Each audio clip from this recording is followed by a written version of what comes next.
Your mom is Nigerian. I've talked so much about players not representing their African root. Yeah. We've held meetings with these kids, with their parents, and said, listen, you are from Nigeria. Your dad is Nigerian. Your mom is Nigerian. Why don't you represent your fatherland, Nigeria? We want to play for England, France, whatever it is. Yeah. And then they wait. Yes. And then they keep waiting and keep waiting. Yeah. When they get to 25, 26, and they don't get a call up from England, then they call Nigeria. We shouldn't be treated as second options. We are not second options. You should be proud of your African roots. You should be proud to represent your African country. I want the best players to play in Africa. So you rather make a decision and stand by it. Yeah. If you decide you want to play for England, stick to it. Sit and wait.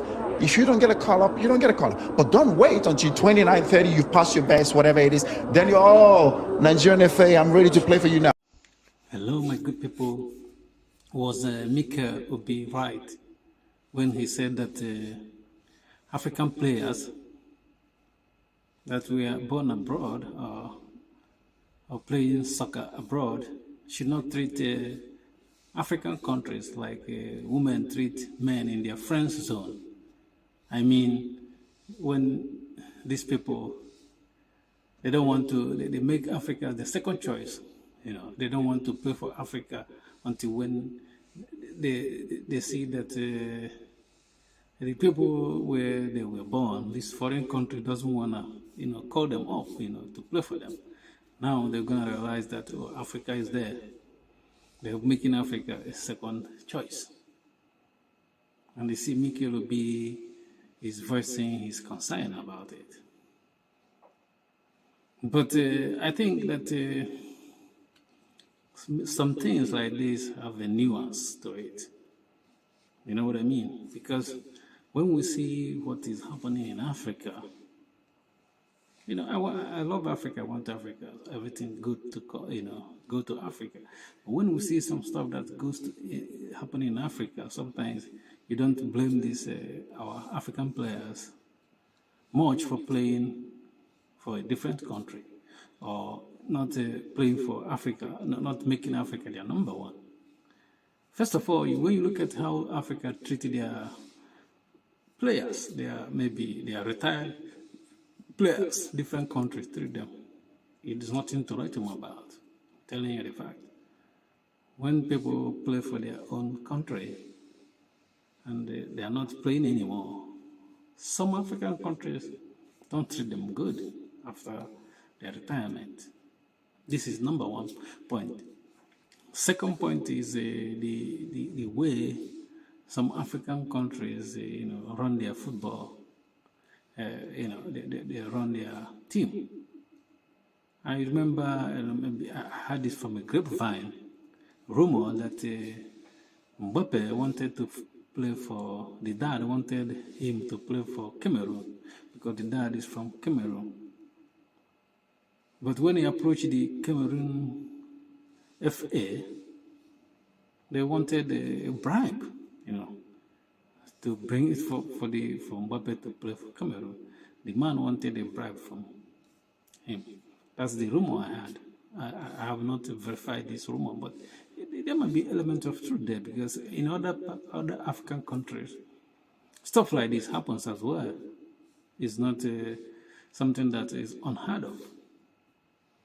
So when you look at this stuff like this, you don't blame people from not making African their parents, country of birth, their first choice. You know what I mean? This stuff like this that turn them off or their parents off. And sometimes it's not even the players that should be dealing with this stuff like this. It's their parents, because some of them, when they're young, they're still with their parents, Their parents can tell them, look, why don't you play for this, our country, where we came from? But because some of the parents are very mad about the country where they came from. They are not happy the way the country was, in the direction of the country. And even when they're in the country as well, they're not happy the way the country of their birth treated them. And some of them carry these grudges. they travel abroad, they're still not happy with this country because the country didn't give them opportunity, and now they want to, they want to shine with their children. And that's why they don't go, they don't say, "Look, go and play for my country first." The children, don't tell the children, they're happy because they see that the West gave them opportunity and, make their life meaningful. They're happy for their children to play for these countries. You know what I mean? Mikel is a good guy, He's a talented, one of our talented African players. And I understand where he's coming from, but the stuff is that things in life have some nuance when you talk about it. It might make some people happy, Oh, he's making a great point. But the thing is that maybe if he himself were in the shoes of these people, he will not, he will do like them. I'm telling you the fact. He's talking as if to say he is so much in love with where he came from. I don't know any charity he's doing in Africa now. I'm not saying he might not be doing, but I don't know.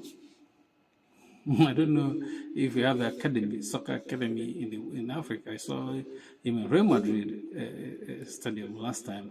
Visited Real Madrid. I haven't seen him visiting any African club in Africa. And he's want to lecture us about how the people that have children abroad, how they shouldn't make Africa their second choice. But Africa made their parents' even third choice. So why should they make Africa first choice, I'm pro-Africa, but I understand if people want to do anything they want to do.